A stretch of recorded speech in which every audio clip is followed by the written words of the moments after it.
시편 100편 말씀 함께 보겠습니다. 시편 100편 5절인데 교독하고 5절 여러분과 제가 함께 한 목소리로 읽죠. 1절을 먼저 제가 보겠습니다. 온 땅이여 여호와께 즐거운 찬송을 부를지어다. 기쁨으로 여호와를 섬기며 노래하면서 그의 앞에 나아갈지어다. 여호와가 우리 하나님이신 줄 너희는 알지어다. 그는 우리를 지으시니요 우리는 그의 것이니 그의 백성이요 그의 기르시는 양이로다. 감사함으로 그의 문에 들어가며 찬송함으로 그의 궁정에 들어가서 그에게 감사하며 그의 이름을 송축할지어다. 여호와는 선하시니 그의 인자하심이 영원하고 그의 성실하심이 대대에 이르리로다. 아멘. 시편 100편은 제가 개인적으로 매우 좋아하는 시편입니다. 저는 이 시편을 아내와 아이들에게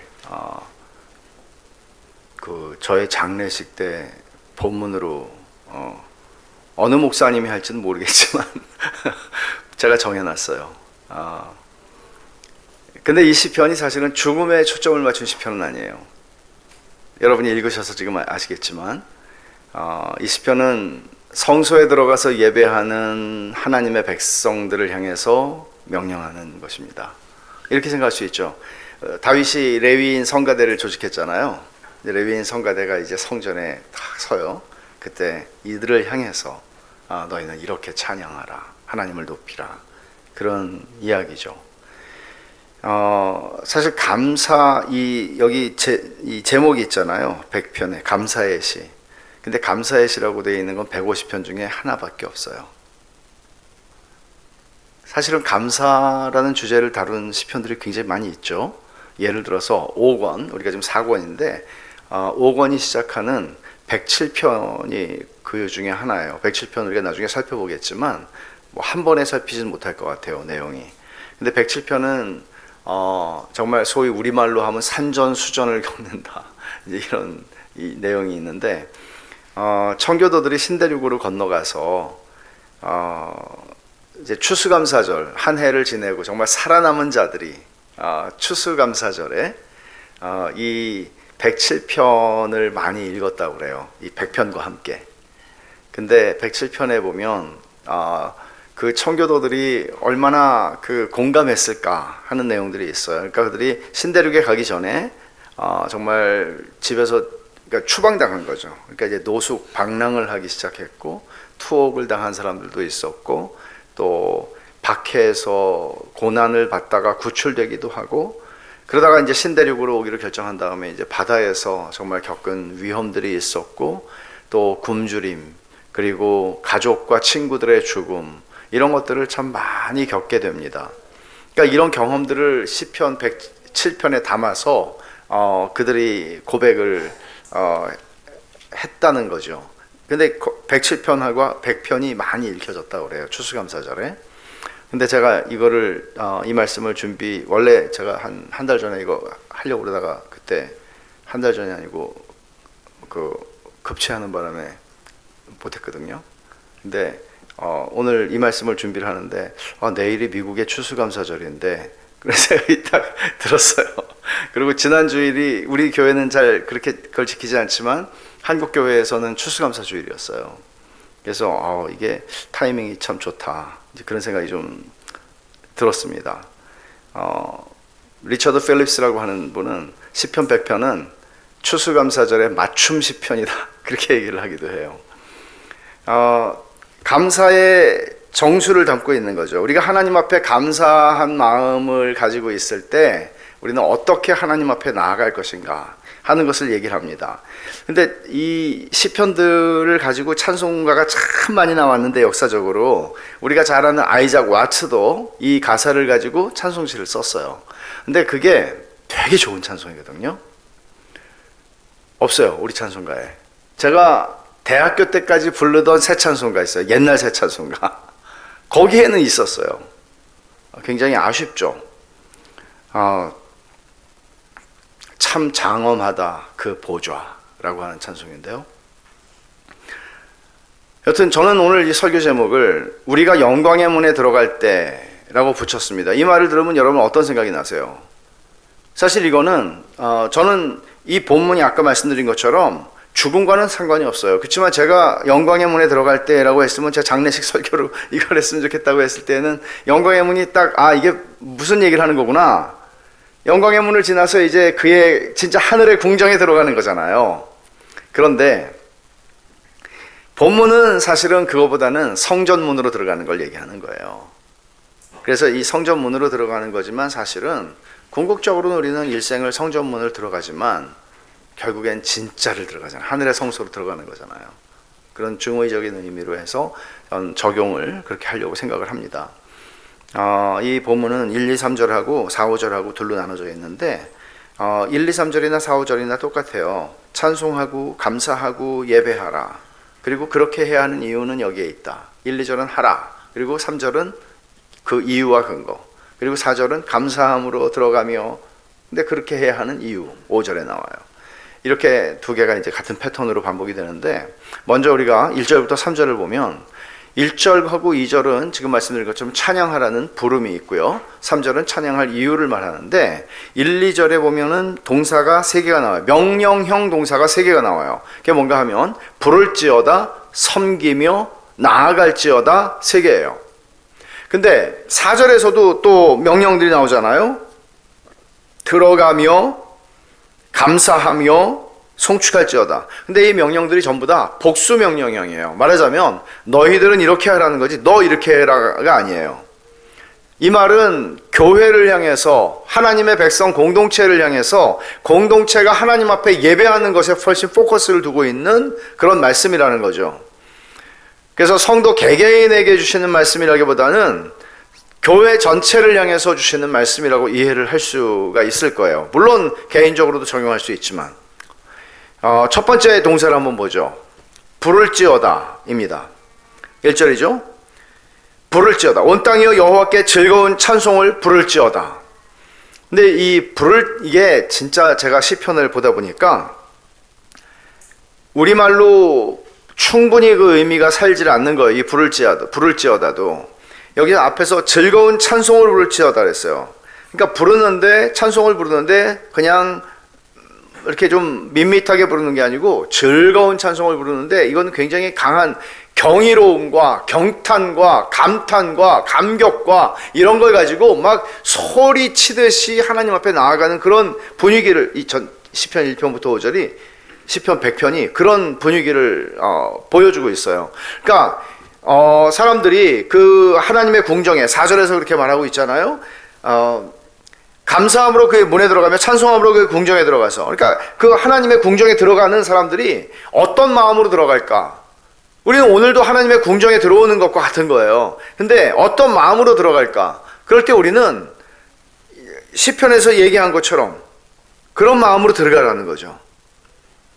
즐거운 소리를, 즐거운 찬송을 부르면서 막 경이로움과 기대감과 경탄과 이런 것들을 가지고 들어가라고 지금 말하는 것이죠. 왜냐하면 이게 하나님의 백성들이 자기들의 왕이신 하나님 앞에 들어갈 때 마땅히 가져야 되는 태도라는 거예요. 그러면 이런 생각이 들잖아요.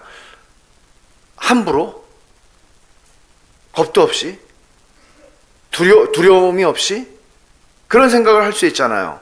근데 이렇게 하라는 거예요. 이렇게 할 수 있는 근거는 그리스도 안에 있기 때문이죠. 그리스도 안에 있기 때문이죠. 그래서 데렉 키드너는 이런 말을 해요. 여호와가 모든 땅 위에 절대 주권자로 인정을 받으시는데 온 세상에서, 이거 온 땅이요라고 그러잖아요. 온 땅에서 인정을 받으시는데 그러면 그날을 생각하는 거죠. 지금은 하나님을 인정하는 사람들이 많지 않지만 그날에는 지구상에 있는 모든 사람들이 하나님을 인정하지 않을 수 없는 그날에는 근데 그분이 우리의 왕이에요. 나의 아버지세요. 그럼 여러분 어떻게 나아가겠어요? 막 껑충껑충 안 뛰겠어요? 뛰죠. 그런 마음으로 나가라는 거죠.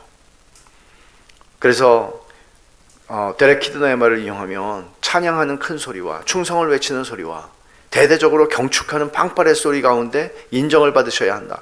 막 그냥 나팔을 부시는 나팔을 불고 막 소리치고 막 충성하고 그래서 하나님 앞에 나아가라는 거죠. 두 번째로 우리가 보게 되는 단어가 있어요. 그건 뭔가 하면 섬기며라는 2절에 있는 말이죠. 기쁨으로 여호와를 섬기며 라는 말입니다. 여기서도 주어지는 조건이 뭐예요? 기쁘게 해요. 조금 아까 1절에서 부를 지어다는 즐거운 찬송을이죠. 여기서는 기쁘게 라는 단어가 강조가 되고 있죠. 기쁘게 섬긴다. 근데 이 섬긴다는 단어는 창세기 2장 5절을 한번 보세요.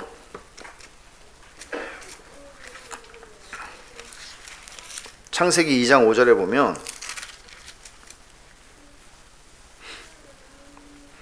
여호와 하나님이 땅에 비를 내리지 아니하셨고 땅을 갈 사람도 없었으므로 들에는 초목이 아직 없었고 밭에는 채소가 아직 나지 아니하였으며 그랬죠. 여기에 이 섬기며라고 하는 같은 히브리어 동사가 여기에 쓰여져 있는데 어떤 단어일까요? 땅을 갈다 하는 거예요. 땅을 갈다. 그러니까 땅을 간다는 거는 예전에 경작한다로 번역이 됐었는데 일하는 거잖아요. 그냥 일상적으로 노동을 하는 거예요.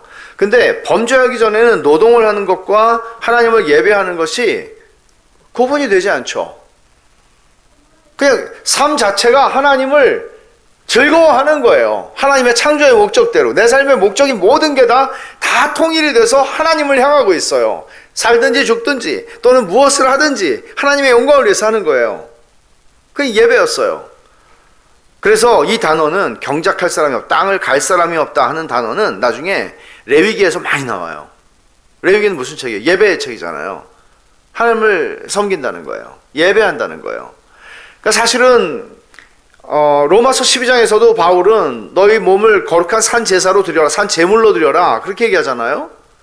그러면 예배라는 형식이 있지만 동시에 이걸 무시하지 않으면서도 우리 삶 전체가 다 예배가 되게 해라 그런 말이잖아요. 왜? 이제는 그리스도 안에서 우리를 구속하셨으니까. 그러니까 그런 의미에서 이 단어를 이해를 해야 돼요. 그러니까 이 말은 기쁨으로 여호와를 섬기며 기쁨으로 하나님을 바라보며 노동을 해라. 기쁨으로 하나님을 예배해라. 다 되는 말이란 말이에요. 그런 의미로 이 말씀을 이해를 할 수가 있죠. 기쁨으로 여호와를 섬겨라. 근데 기쁨이라고 하는 이 정서는 신자가 하나님을 예배할 때만이 아니라 신자가 하나님 앞에서 살아가는 삶의 모든 영역에서 중요한 정서죠. 그러니까 정서적으로 사람이 좀 우울할 수 있고 우울질이 있을 수 있고 그럴 수 있어요. 그렇지만 하나님께서 복음을 통해서 우리 안에서 회복시켜 주시는 정서는 뭔가 하면 기쁨이에요. 되게 중요한 거죠, 이거는.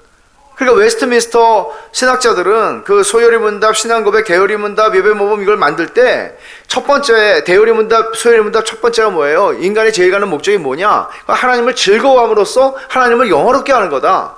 하나님을 즐거워하는 거다. 하나님을 즐기는 거다. 하나님을 누리는 거다. 이 맥락을 그들은 놓치지 않았거든요. 그러니까 우리는 억지로 이거를 우리 안에서 감정을 만들어내라는 것이 아니라 하나님을 정상적으로 하나님을 하나님으로 모실 때 생각할 때 하나님의 백성들과 그 자녀들 안에서 일어나는 정상적인 반응이 바로 이런 즐거운 찬송을 부르고 기쁨으로 여호와를 섬기고 이런 것들이라고 좀 얘기를 하는 것이죠. 그래서 예수님께서 첫 번째 표적으로 요한복음에 보면 가나의 혼인잔치에서 물로 포도주를 만드신 것도 예수님이 오신 목적을 보여주는 거잖아요. 잔치는 열리고 있는데 거기 기쁨이 없어요. 왜? 범죄했기 때문에. 거기에 주님이 기쁨을 나는 회복시키려 왔다. 너희에게 없는 기쁨을 나는 회복시키려 왔다. 그게 예수님의 첫 번째 표적의 의미라는 거죠. 그래서 가만히 여러분이 생각을 해보셔야 돼요. 살면서 침울해질 때도 있고 좀 우울하고 굉장히 좀 힘든 시간들이 우리에게는 인생에서 되게 많죠. 그렇다고 해서 기질적으로 낙천적인 사람은 이걸 잘할 수 있느냐? 그런 차원의 얘기를 하는 건 아니거든요. 하나님 때문에. 그러니까 이런 정서들이 우리 안에 없잖아요. 그러면 저는 이 말씀들을 우리가 매일 이제 말씀을 읽을 때 이런 말씀들을 접하게 되는데 그럴 때 하나님 정말 제 안에 하나님을 즐거워하는 이 기쁨을 회복시켜 주십시오 라고 기도하는 건 너무나 정상적이잖아요. 그거 되게 필요한 것이죠. 왜냐하면 주님은 그걸 위해서 오셨으니까요. 우리가 세 번째로 주목하려고 하는 단어는 나아갈지어다 라는 것입니다. 2절 하반절에 노래하면서 그의 앞에 나아갈지어다 그랬죠. 이 나아갈지어다라는 단어는 4절에서 또 나와요. 감사함으로 그의 문에 들어가며, 4절에서는 들어가며라고 번역을 했고 2절에서는 나아갈지어다라고 해요. 둘 다 똑같아요. 하나님의 임재 속으로 들어가고 하나님의 임재를 향하여 나아가는 거예요. 이 개념은.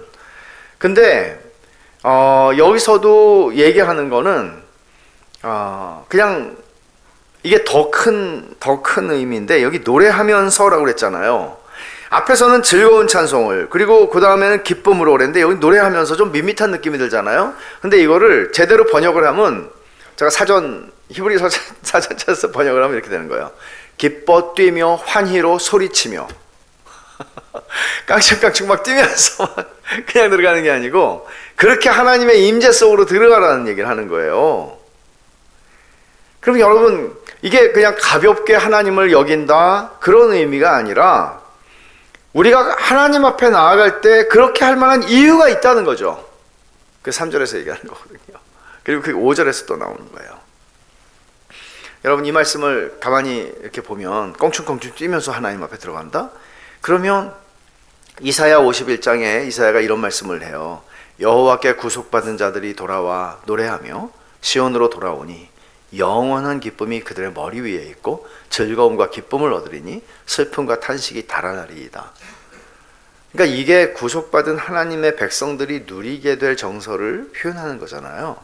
그럼 우리는 이런 말씀들을 가만히 연결시켜서 읽어보면 하나님께서, 지금 우리는 이사야의 시대도 아니에요. 이사야는 우리부터 한 2800년 전 사람이니까요. 그리고 이 시편이 언제 쓰여졌는지 모르지만 적어도 2000몇백 년 전에 쓰여진 시인 건 분명하죠. 그럴 때 우리들은 이런 말씀들을 볼 때 어떻게 기독교 신앙을 어떻게 이해해야 되고, 내가 하루하루를 살아가면서 하나님께서 내 안에서 만들어내는 것은 무엇인가, 이런 생각들을 할 수 있겠죠.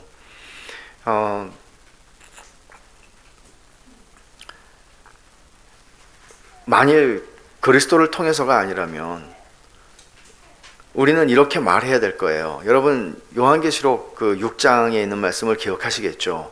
그때 하나님의 심판이 임할 때 하나님의 얼굴을 뵙는 게 너무너무 두려워서 심판이 임할 때 얘기를 하는 거죠.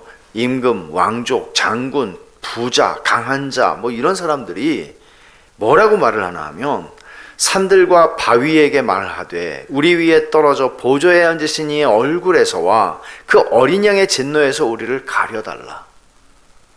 바위들이 나를 덮쳐서 나를 아주 죽여 없애서, 산들이 나를 덮쳐서 나를 없애서 내가 제발 하나님의 얼굴을, 그 두려운 얼굴을 보지 않게 해달라고.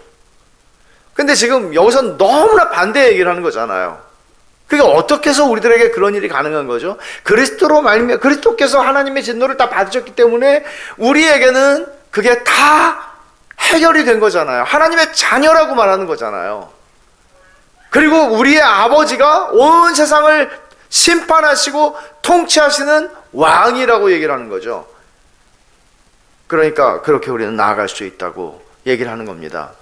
그래서 히브리서 4장 16절에 우리가 잘 아는 말씀처럼 우리는 은혜의 보좌 앞에, 때를 따라 돕는 은혜를 얻기 위해 은혜의 보좌 앞에 담대히 나아갈 수 있다는 거 아니에요? 담대히. 그리고 유다서에서도 뭐라고 표현을 하나 하면, 그 영광 앞에 흠이 없게 즐거움으로 서게 하실 자. 하나님의 영광 앞에 들어가는데 즐거움으로 설 거라고 얘기하죠.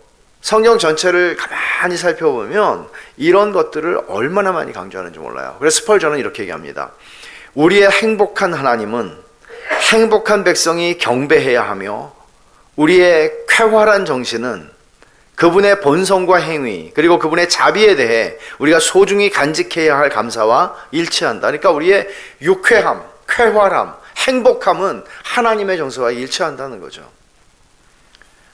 그래서 제가 이거를 스펄전의 얘기를 보다가 우리 예배 시간에 주일날 그 헤세드 성가대가 할 때 이걸 종종 느끼거든요. 제가 즐거운 거예요. 너무나.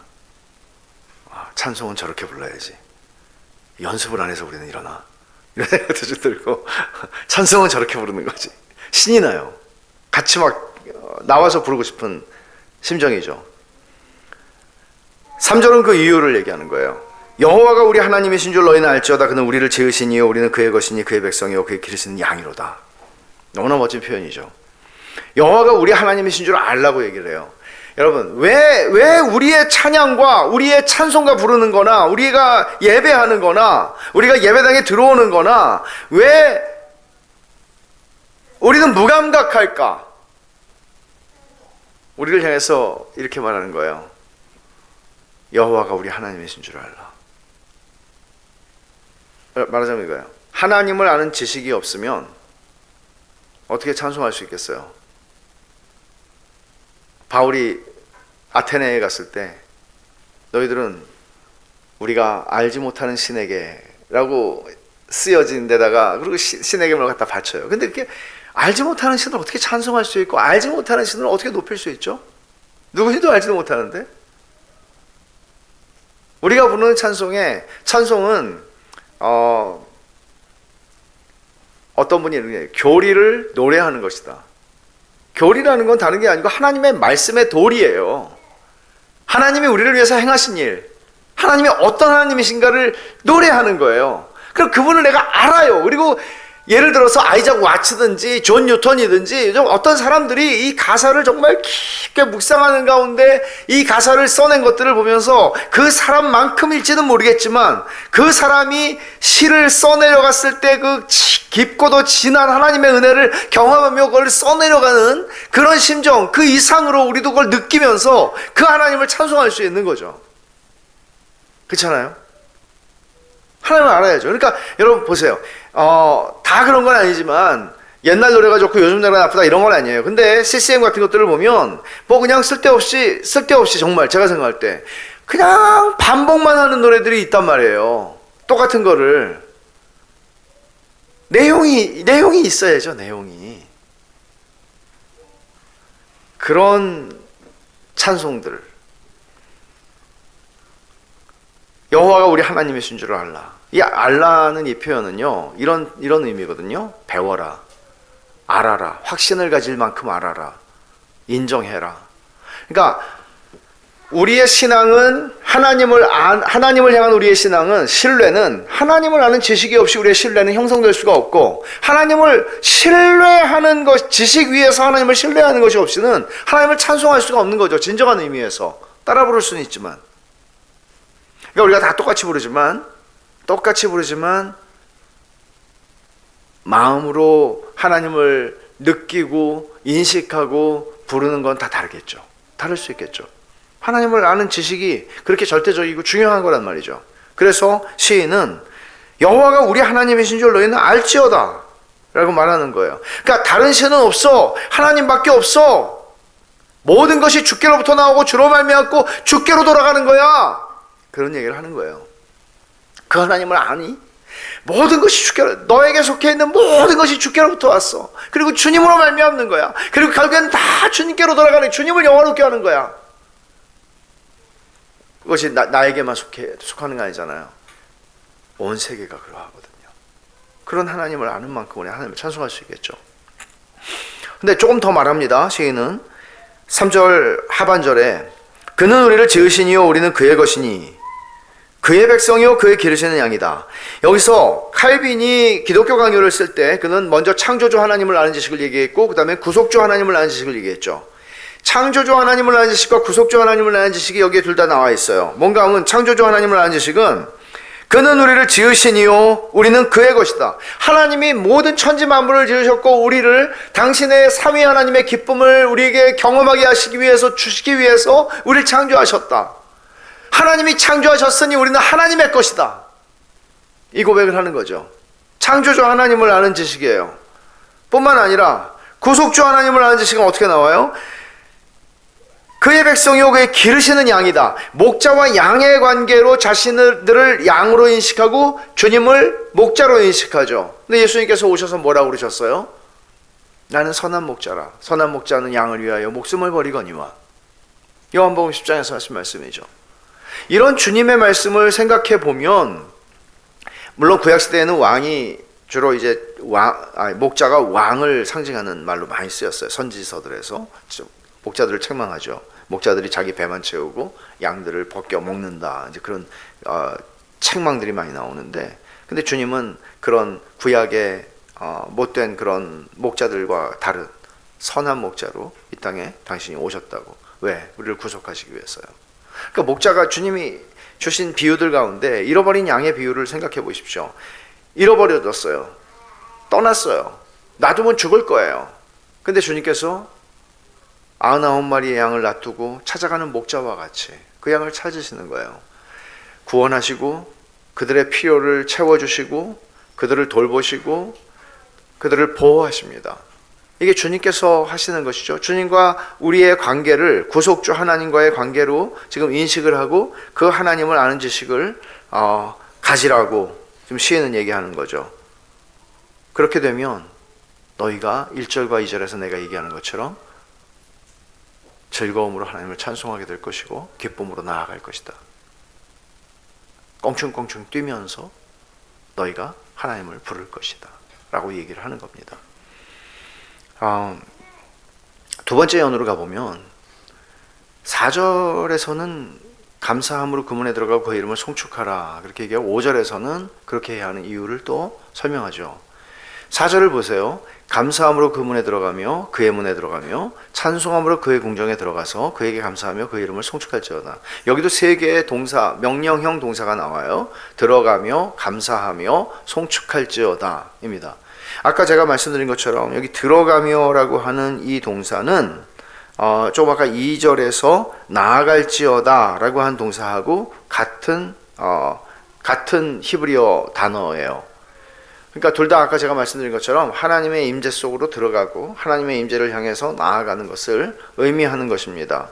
그러면 성소로 예배하러 들어가는 사람들을 향해서, 예배자들을 향해서 시인이 이렇게 말하는 거죠. 너희들은 지금 문에 들어가고 있잖아. 그럼 어떤 마음으로 들어가야 돼? 이 감사의 시편이라고 그랬잖아요. 어떤 마음으로 들어가야 돼? 감사함으로 들어가. 왜? 이게 네가 들어갈 수 있는 자리가 아니잖아. 이게 당연히 네가 여기 들어갈 수 있는 게 아니잖아. 이런 얘기를 하는 거죠. 감사함으로 들어가. 감사함으로. 그렇게 얘기를 하는 겁니다. 하나님의 임재 속에 들어간다는 것이 감사함으로라고 하는 것은 아까도 제가 얘기했지만 이 명령들이 전부 다 복수 명령형이에요. 그러니까 이 감사함으로라는 것도 그냥 속으로 그냥 감사하다 이렇게 생각하는 것이 아니라 공개적으로 하나님께 감사함을 표현하며 들어가라는 거죠. 그럼 어떻게 하겠어요? 계속 여기서 나오는 것이 노래 부르면서 들어가겠죠. 주께 감사하세 막 이렇게 하면서 들어가는 거예요. 그러니까 여러분이 이제 주일날 우리는 예배당으로 들어오잖아요. 근데 노래를 부르시면서 들어오시기를 바래요. 다 노래를 부르면서 이렇게 이제 주보도 주고 안내하면 서로 화답하면서 노래를 부르면서 들어와 보세요. 제가 일찍 와서 한번 보려고 그러거든요. 그리고 그 다음에 뭐라고 그래요? 찬송함으로 그의 궁정에 들어가서. 찬송함으로 그의 궁정에 들어가서. 이 찬송함으로도 아까 얘기하는 게 그냥 밋밋한 게 아니고 열정적으로 막 찬송을 하는 그런 뉘앙스를 가지는 말이에요. 그리고 마지막으로 송축할지어다 라는 말이 있죠. 이것도 축복한다, 찬송한다 그런 의미인데 이것도 공개적으로 공중 예배에서 하는 것을 의미해요. 그러니까 우리가 공예배를 드릴 때 함께 찬송하는 거죠. 함께 찬송하는 거죠. 그의 이름을 송축하라고 그랬어요. 그러니까 레위인 성가대, 구약 시대를 생각해 보면 레위인 성가대가 하나님을 찬송할 때 하나님의 이름을 여호와 하나님의 이름을 찬송할 때 그들은 그 이름이라고 표현할 때 그 이름은 단순히 이름이 아니라 하나님의 성품과 하나님의 행하시는 일을 다 포함하는 것이죠. 또 하나님은 당신의 속성, 성품에 딱 맞는 일들을 행하시잖아요. 철저하게, 분명하게. 하나님의 이름을 송축하라. 그러니까 하나님 자신과 그 행하신 모든 일이 그 이름이라는 표현 안에 들어가 있는 것이죠. 그러니까 예배자는 결국 3절에서 설명한 것하고 똑같아요. 예배자는 하나님의 이름을 선명하게, 하나님의 이름의 의미가 무엇인지를, 하나님의 이름이 함축하는 것이 얼마나 큰 것인지를 아는 만큼 하나님을 예배할 수 있고 찬양할 수 있겠죠. 근데 5절에서는 역시 다시 한번 그렇게 해야 하는 이유를 말해요. 같이 한번 읽어볼까요? 5절을. 여호와는 선하시니 그의 인자하심이 영원하고 그의 성실하심이 대대에 이르리로다. 우리가 찬양하고 하나님께 감사해야 하는 이유가 분명합니다. 하나님 선하시니까요. 세 가지를 얘기하죠. 선하심, 인자하심, 성실하심. 선하심은 하나님이 천지를 창조하실 때 보시기에 좋았다, 보시기에 좋았다. 하나님이 선하신 분이기에 보시기에 좋았다고 얘기하실 때 그 좋았다는 것은 선하다는 말이거든요. 하나님의 속성과 똑같은 말이에요. 선하다. 이것이 이 첫째 날 지은 모든 것이 선하도다. 왜냐하면 선하신 분이 창조하셨으니까요. 그 선하다는 의미는 생명을 존재하게 하고 생명을 유지하게 하고 선하게 유용하게 된다는 그런 뜻이거든요. 그러니까 하나님은 그런 하나님이라는 것을 분명히 보여주죠. 하나님은 창조 행위에서도 선하셨고 구속 행위에서도 선하셨습니다. 당신의 모든 행위에서 당신의 선하심을 흘려보내십니다. 그리고 인자하심, 그러니까 선하심과 인자하심이 짝을 이루는 경우가 있고요. 또 뒤에 성실하심이 나오는데 인자하심과 성실하심이 짝을 이루어 나타나는 경우도 많아요. 그러니까 시편 23편에는 주의 선하심과 인자하심의 정령 나를 따르리니, 선하심과 인자하심이죠. 그리고 또 다른 많은 것에서는 인자하심과 성실하심이 같이 짝을 이루어서 나타나요. 인자하심은 여러분이 아시다시피 하나님의 그 헤세드, 하나님의 언약의 사랑, 하나님이 우리와 맺으신 언약을 우리가 어떻게 하든지 간에 그 아들의 십자가의 죽음을 통해서라 할지라도 포기하지 않으신 하나님의 사랑을 보여주죠. 그리고 그 사랑이 얼마나 성실한 사랑인가를 또 뒤에 있는 성실하심이라고 하는 단어로 하나님을 묘사합니다. 약속을 이루신 하나님이죠. 그러니까 우리는 그 약속을 붙잡아야 되는데 그 약속하고는 딴판으로 돌아가는 내 인생의 여정 속에서 그 약속을 붙잡을 이유가 있죠. 그 성실하심이 대대에 이른다는 것을 알기에. 그래서 온전하게 하나님을 신뢰할 수 있고 영원토록 감사할 수 있고 하나님을 찬송할 수 있는 거죠. 이렇게 얘기하는 거예요. 지금 너의 형편이 하나님을 찬송할 만한 상황인지, 지금 네가 처해 있는 상황이 하나님을 기쁨으로 노래할 상황인지 그렇지 않을 수 있다고. 하지만 우리의 찬양은 우리의 상황 여하에 따라서 왔다 갔다 하는 것이 아니라, 그리고 하나님이 우리에게 주시는 기쁨은 우리가 살아가는 삶의 어떤 그런 것들에 의해서 좌우되지 않고, 하나님은 그냥 신실하시고 하나님은 인자하시고 하나님은 선하시니까 그게 영원하고 대대에 미치니까 거기에 우리의 기쁨의 근거가 있고 찬송의 근거가 있고 감사함의 이유가 있다, 이렇게 얘기를 하는 거예요. 그래서 이거를 저는 두 가지로 적용을 하려고 생각하는데, 첫째는 뭔가 하면 예배하라는 명령이에요. 이거는 여기 보세요. 명령형이 6개가 나오거든요. 단어가 다 예배하라는 명령이거든요. 온 땅을 향해서 말하죠. 왜? 하나님이 창조하신 세상이니까, 온 땅이 다 그의 것이니까 마땅히 찬송해야죠. 하지만 여러분 생각해 보세요. 여러분들이 어렸을 때 교회를 다니신 분들은 아시겠지만 오늘날 예배는 정말 희미해졌어요. 그렇잖아요? 우리도 만약에 정말 저는 이제 부모님한테 어떻게 배웠냐면 죽더라도 네가 죽을 만큼 아프진 않으니까 예배당 가서 죽으라고는 안 했어요. 그렇지만 그런 약간 그런 게 있었단 말이에요. 근데 제가 미국에 가서 이제 처음에 놀란 게, 미국에 한 1년에 2-3번 정도 이제 긴 주말이 있어요. 겹쳐가지고 이제 주말이. 한 반밖에 안 나온 거예요, 예배당에. 어디 갔지? 다 놀러 간 거죠. 근데 지금 한국이 그런 것 같아요. 그러니까 그런 건 다 따라가요. 그러니까 예배라고 하는 것이 물론 율법주의적으로 옛날에 그렇게 했던 것들도 많이 있어요. 근데 예배라고 하는 게 그렇게 우리 삶에서 정말 내 삶의 중심이야. 그러니까 회사는 죽어도 안 빠지잖아요. 죽을 것 같은데 오늘 가면 그래도 또 가요. 근데 여기는 다른 거죠.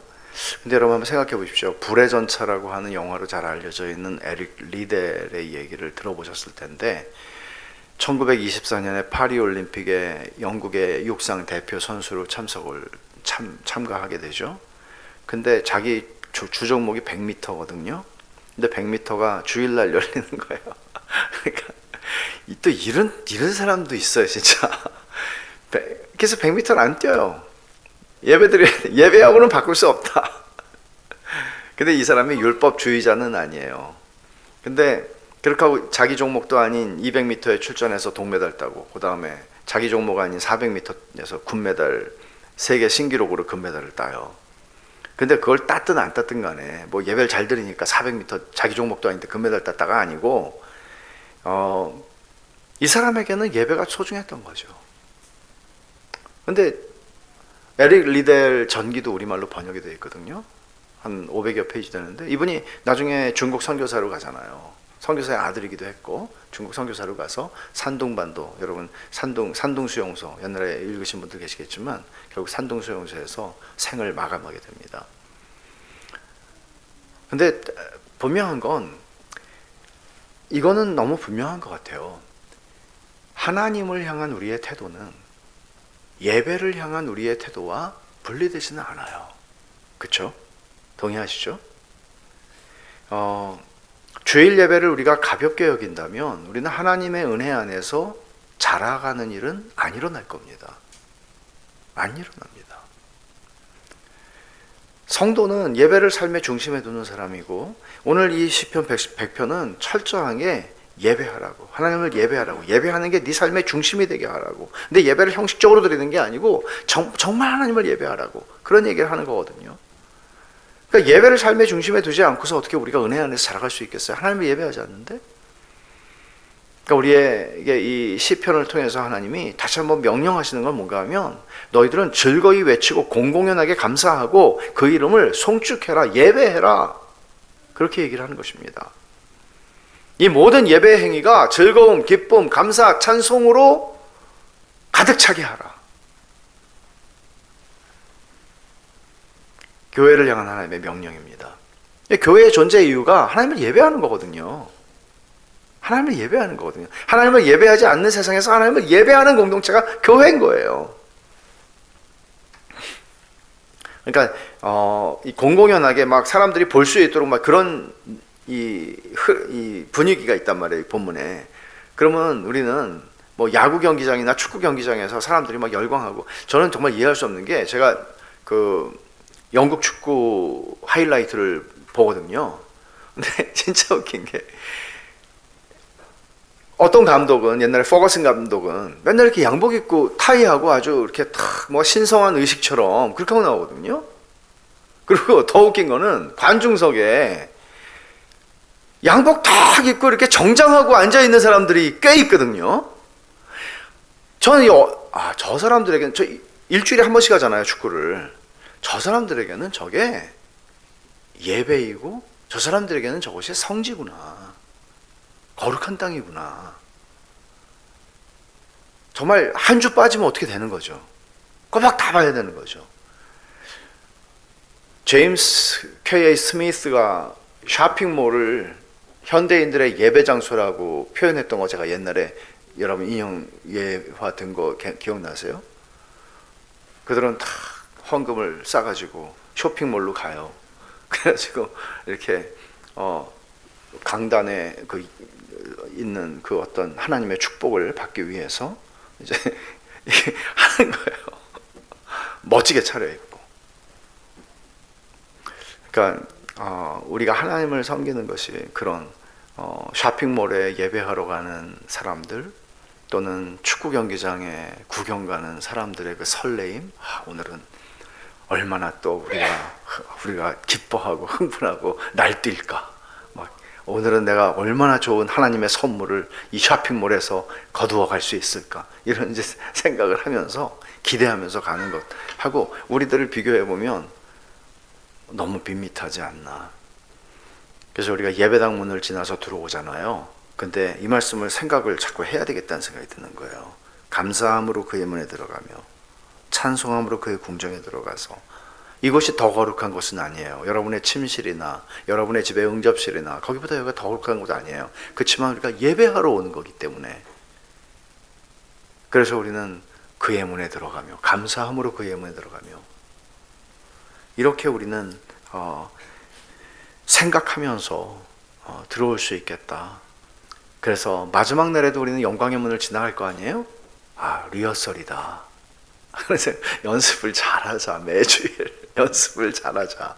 그런 생각을 하면서 들어와야 되겠다. 이번 주에 너무 쇼하지 마시고 진짜로 즐거이 감사함으로 들어오면 좋겠어요. 두 번째 적용은 성도가 죽음의 문을 지나는 것에 적용을 하고 싶어요. 저는 이렇게 이 말씀을 읽으신 분이 있는지는 모르겠지만, 저는 왠지 이 말씀이 읽을 때마다 그렇게 들렸어요. 내가 주님 죽음의 문을 지나서 그의 영광의 문으로 들어갈 때, 그리고 영광의 그 궁정에 들어갈 때, 그렇게 저는 이 말씀이 들렸거든요. 그래서 이 말씀이 내 장례식 본문이다, 그렇게 이제 생각을 하고 이렇게 이제 설명을 드리고 싶은 거죠. 1절부터 3절은 이제 이런 거예요. 제가 이제 영광의 문으로 이제 입장을 하잖아요. 입장을 하는데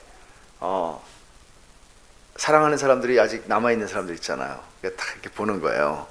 들어가려다가 딱 보는 거예요. 보고 살짝 돌아보고 1절부터 3절을 얘기하는 거죠. 온 땅이여 여호와께 즐거운 찬송을 부를지어다. 기쁨으로 여호와를 섬기며 노래하면서 그의 앞에 나아갈지어다. 여호와가 우리 하나님이신 줄 너희는 알지어다. 그는 우리를 지으시니 우리는 그의 것이니 그의 백성이요 그의 기르시는 양이로다. 그러니까 사랑하는 남겨진 사람들에게 제가 할 수 있는 이거보다 더 나은 말이 어디에 있을까? 우린 예배하기 위해 창조된 존재입니다. 일생을 나는 기쁨과 감사함으로 하나님을 노래하는 것 말고는 더 중요한 가치는 우리에게는 없습니다. 그렇게 얘기하고 싶은 거죠. 우리는 그 목적을 위해서 창조된 존재들이니까. 그리고는 이제 뒤를 이렇게 봤잖아요. 그럼 계속 가야 되는데 갈 길을 이제 다시 이제 앞을 보는 거예요. 앞을 보고 들어가는데 그 안에 궁정에 이미 들어와 있는 사랑하고 보고 싶은 많은 사람들이 그 앞에 저보다 먼저 가신 분들이 보일 거 아니에요. 그럼 들어가면서 그냥 들어가는 게 아니고, 저는 4절과 5절을 막 소리 지르고 노래 부르면서 들어가야 되겠다 생각하는 거예요. 감사함으로 그의 문에 들어가며 찬송함으로 그의 궁정에 들어가 그에게 감사하며 그의 이름을 송축할지어다. 여호와는 선하시니 그의 인자하심이 영원하고 그의 성실하심이 대대에 이르리로다. 이런 상상을 하죠. 제가 그렇게 했더니 그 안에 먼저 가신 선배들이 너는 어떻게 알았냐? 이렇게 물어보는 거예요. 어떻게 알았어? 그거 영업비밀인데.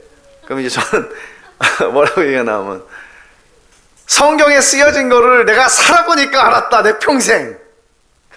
그렇게 하고 들어가려고 그래요. 근데 들어갔는데 살아보니까 알았는데, 알긴 알았는데 하나님이 선하시고 인자하심이 영원하시고 그 성실하심이 대대에 이르는 거를 알고 믿었어요. 근데 내 삶에서 언제나 그런 일들이 그런 방식으로 내가 원하는 대로, 내가 생각하는 대로, 내가 설명할 수 있는 방식대로 일어나지는 않았어요. 당연하죠. 근데 그렇게 들어가는 순간 욥이 주님을 뵀던 것처럼 진짜구나, 그렇게 될 거를 알아요. 성경을 통해서 알아요. 그래서 우리가 일생 동안 하나님을 예배하러 주일에 예배당에 나올 때마다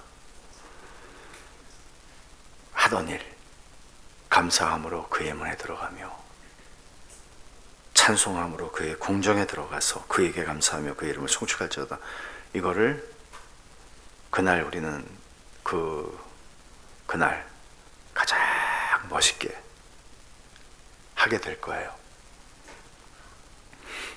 그러므로 저는 오늘 이 말씀을 준비하면서 다시 한번 제가 좋아하는 시편 110편을 준비하면서 매주일 예배당 문 열고 들어올 때, 하긴 뭐 열려 있죠. 여러분이 열고 들어오는 건 아니죠. 열려 있죠. 근데 이걸 연습하자. 감사함으로 그의 문에 들어가며 찬송함으로 그의 궁정에 들어가는 것을 연습해야 되겠다. 그리고 즐거운 찬송으로, 기쁨으로, 감사함과 찬송함으로 매주일 들어가자. 빠지지 말고 그런 생각을 해요. 기도합시다.